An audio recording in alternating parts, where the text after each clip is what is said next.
Magandang araw sa inyo lahat. Kumusta naman kayo? Maraming salamat sa lahat ng pinakita niyong suporta. Alam niyo naman, nasa Pilipinas kami, yung tatay ko, nandito ngayon, hindi ko pa nakikita. Kakarating ko lang kaninang umaga. Masaya naman ako na makita yung lahat dito ngayon. Wala lang talaga kaming magawa sa sitwasyon ngayon. Kasi, kung makita nyo, yung illegal arrest ni PRRD, hindi natin gawa talaga ng sindikato. So, hindi namin nakita because siguro si PRRD lang kung tatanungin, maybe he trusted the judiciary doon sa Pilipinas. Kung talagang sinunod lang yung saktong proseso, handa naman talaga siyang humarap before the courts, before the Philippine courts. But yung ginawa nila, nakita naman nating lahat na wala talagang due process. So, pagdating niya ng Manila galing Hong Kong, may eroplano na dyan.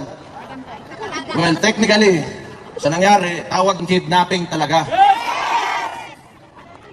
Wala tayong, pero siguro okay na lang kasi nandito naman kayo. I'm sure nalalaman niya man na maraming sumusuporta sa kanya. And very important na lalo na sa edad niya. He's already 80 years old. Tapos, makulong ka pa. Malungkot talaga masyado yan. Sa ito, mamingaw ka ayo. So, nalaman niya maraming bigaon dito sa labas nakahintay sa kanya. Masaya na yan. So, hindi pa man ngayon ko makikita si Papa. Maybe tomorrow or the following day, sabihan ko na lang na Huli nakapunta dito kasi ako yung mayor kasi ako. Happy to see you right now and personally magpasalamat sa inyo. And tayo naman lahat dito OFW, lalong-lalo na yung birthday din ni PRRD, ni Papa, no? Buong mundo, nag-demonstrate talaga natin yung support natin. Hindi man lang talaga, particularly sa tatay ko, pero sa anong klaseng gusto natin na Pilipinas na magkaroon tayo. At talagang sigurado ako, hindi yung paraan ng administrasyon ngayon. So makita natin, ngayon din, sa nung eleksyon na nangyari, tingnan nyo sa Davao, wala kaming vote buying doon. For the longest time, talaga dito sa Davao, si Rodrigo Duterte, hindi niya sinanay ang mga taga Davao pagdating sa vote buying. Kasi ang vote buying kasi, gawa lang yan ng kapitalista. Maghanda ka ng pera, tapos pagpasok ng eleksyon, gagamitin mo yung pera na yon para piliin kang tao, para ikaw yung piliin. So, ano ang consequence nun sa lugar nyo? Malamang, kung ikaw politiko ka at negosyante ka rin at the same time, ang tendency niyan, babawiin mo yung nawala mo yung pera mo kasi nangapital ka pagpasok mo sa posisyon. So mahalaga, yun na nga, ever since, ang ginagawa namin sa Davao, kinukuha namin yung mga nagbibigay na those who engage in vote buying, but still, we vote for those who we truly believe should run government. So hindi na natin maiwasan na may mga politiko talaga gumagamit ng pera to convince para mabigay sa kanila yung boto. Pero isipin nyo, pag naglabas ng pera yan, that is what capitalists do. Di pwede yan na maglabas ng pera, tapos bawiin, hindi nila bawiin. Malabo yan. Pero pwede naman talaga na kung pumasok sila dyan, o di parusahan nyo, you take their money, then you vote for those who sino talaga yung dapat na mamuno dyan sa lugar. So, nakita natin, tingin ko nga, ang pakiramdam ko sa Pilipinas, slowly, it is going through a transformation. Kasi itong eleksyon na yun, na ito, marami ang mga nanalong kasama natin. Kahit pa paano, sa PDP Laban, yung results, na even without the resources that the opponents had, okay yung resulta natin kahit di man pumasok. Pero sige lang, simula pa lang to. At tandaan nyo, si Marcos, 3 taon na lang yung gago na yan.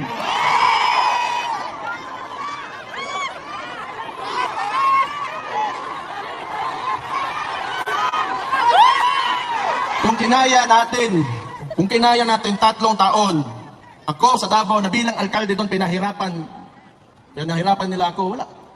Bakit ako malakas?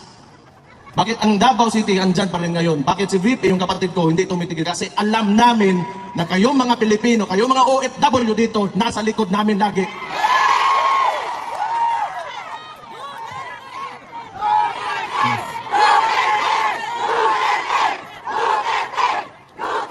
Kasi, naiintindihan ko kayo, lalo na kayo mga OFW. That is why, yung suporta talaga kang PRRD, at maraming salamat din sa kapatid ko, nasa kanila talaga. Kasi may point of comparison kayo because you're living outside of the Philippines and lalo na dito sa Netherlands, dito sa mga Scandinavian welfare states, pati yan, Germany. Alam nyo, yung pera ng tao nauuwi sa mga tao. Pag yung pera natin, yung buwis natin binabayad dyan sa Pilipinas, ewan ko na putang ina ko nakabalik pabayad dyan sa putang ina.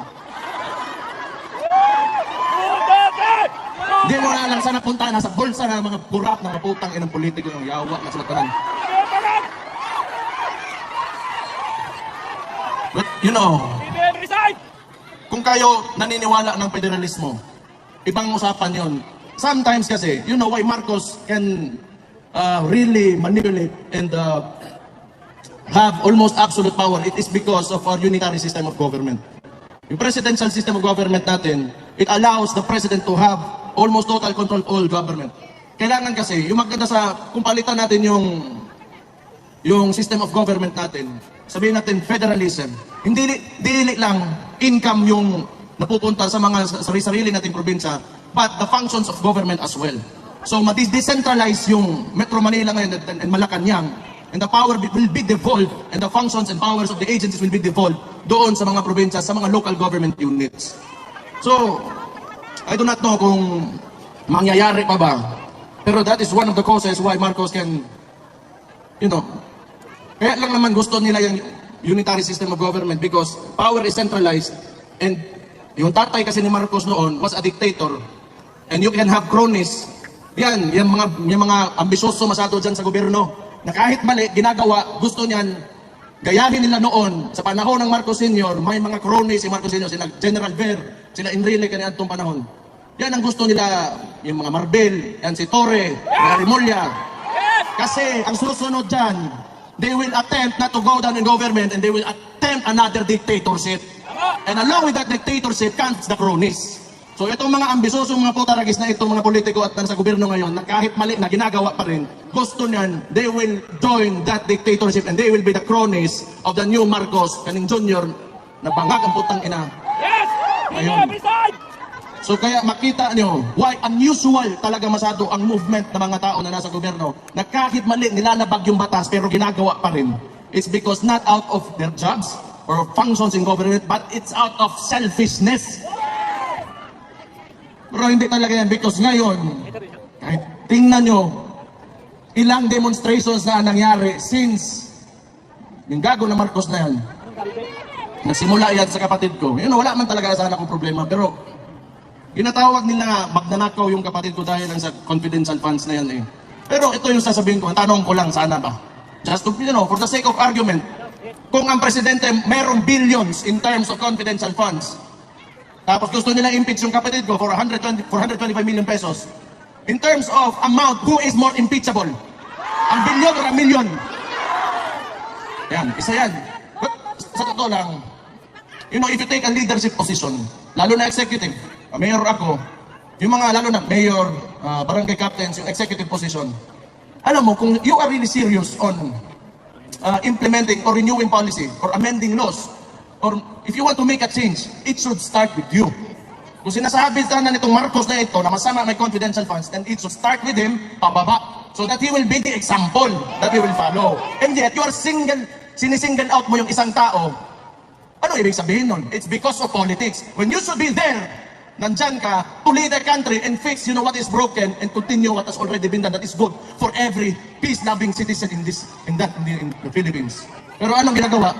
Ever since, ito lang talaga sa buhay ko, medyo nakita ko noon, Pinoy, before that, with the Ramos and Erap, na we are, you know, a bit tolerant when it comes to government, but this is the only time that I've seen the Philippines that is so divided.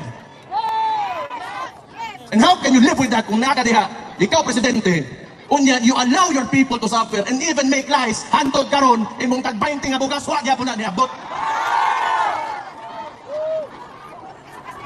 Matay may mo sa buang kalingkod, gina. Pero, as I said earlier, tanaw na ko, you know, like everybody's really putting it out there ba? Yung nararamdaman nyo and how you really feel, kung anong gusto nyo direksyon para sa bansa natin. That's good. I think you should continue doing this kasi we will do the same thing. I will do the same thing. It will be not for ourselves, but it will be for the future of our children, our grandchildren, and our country. So yun na mahalaga. Maybe someday, hindi na lalaki yung mga anak natin o yung mga apo natin, iba. Maybe they will be facing not the same problems na ito, lalo na itong malala talaga itong administrasyon na ito. Tingnan nyo, kahit kasama nila sa alyansa, nung pagpanalo ni Ping Lacson, what did he say? That 2025 budget is the most corrupt budget in Philippine history. Kahit kasama nila mismo, natapos lang sandali, sinabi na nila. Wala talagang... Sa totoo lang, hindi ko maintindihan why they can afford to do all of this. And at 2028, matatapos din ang termino ni Marcos eh. So anong gusto niya? Hindi ko talaga alam.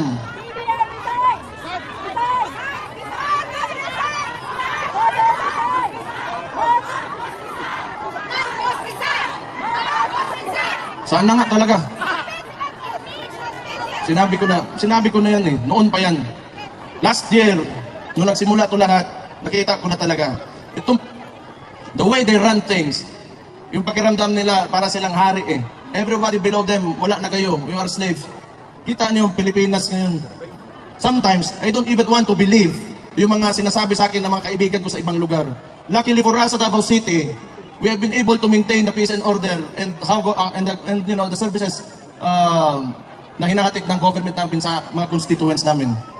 But it's really sad to hear other people who are disappointed with what's happening now in the country. But ito rin yung maganda rin. Maging contrast ito, if you truly believe in the governance of Rodi Duterte. May anak pa naman sa dyan, isa na yung kapatid kong babae. Kung gusto niya ipatuloy yung tunay na pagbabago, hala, pilitin natin na tumakbo ito noong 2028.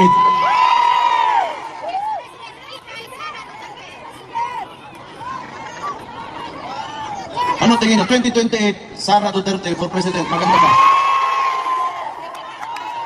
Sabihin ko kayo nagsabi ha, kaya baka suntukin ako niyan. Pero ito yung gamitin talaga natin, na experience natin when the government fails its people. Ito yung best example talaga, itong gobyerno talaga na ito. Kahit man lang sa... Wala, puro kalukuhan talaga. Kahit press release, kalukuhan, puro kasinungalingan, puro politics. Wala kayo makita bagong tulay ngayon. Wala kayong makita, ewan ko na lang. But anyway, ayoko na magsalita masyado ng sobra pa nito. I'm just happy to be here, to see all of you, and sa mga lahat ng nakikinig ng mga OFW na sa ibang bansa ngayon. Alam ko malakas talaga ang suporta ni Papa sa galing sa mga OFW natin. Salamat, kaayos niyong tanan. No. Dili kabayran ang kuan. Suporta nga niyo pinapakita. So, on my part, bilang anak ni Rodi Duterte, I will look for a way and I will fight for you back in the Philippines when I go back there. May 3 taon pa, hindi nila ako natakot for the first 3 years, and I'm sure hindi nila ako matatakot for the next 3 years. Malabo yan. Malabo yan. Kay mga pisot sila, buwisit na mga tahanan na.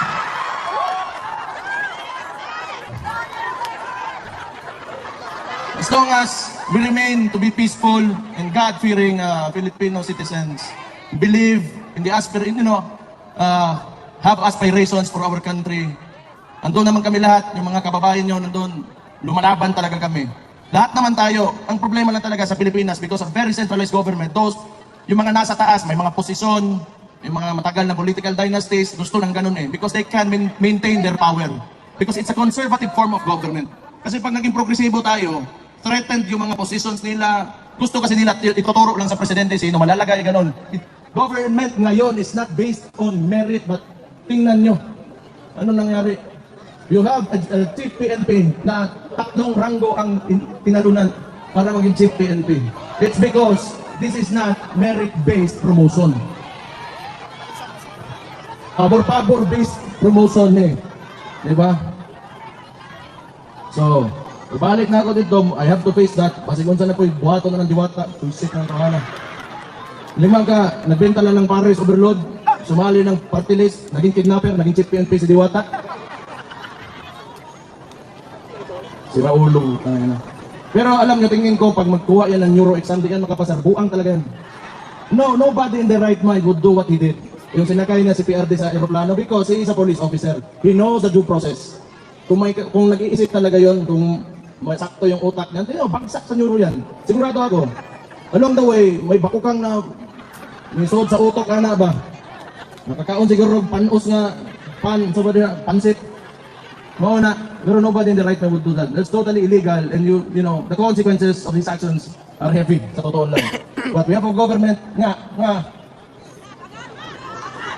who doesn't seem to know what the Constitution is. Anyway, humana naman taong storya. Gusto na kuruhan. Ipaniyon ko na kuruhan. Sa inyong tanan, mga gwapa o gwapo diha. Oh, naniwala naman kayo. Mabuhay kayo lahat. Mabuhay ang OFWs. Mabuhay ang Pilipinas.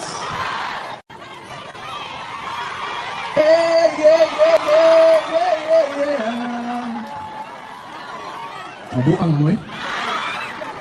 Pero salamat kayo ha. It really means a lot sa family. And I'm sure, lalo-lalo na kay PRRD to know na you are always supporting him. So thank you. Mabuhay kayong lahat and God bless you all. Maraming salamat po, Vice Mayor Sebastian Baste Duterte. Okay ba na kayo? Thank you. Ladies and gentlemen, it is also another honor because I support this man very much.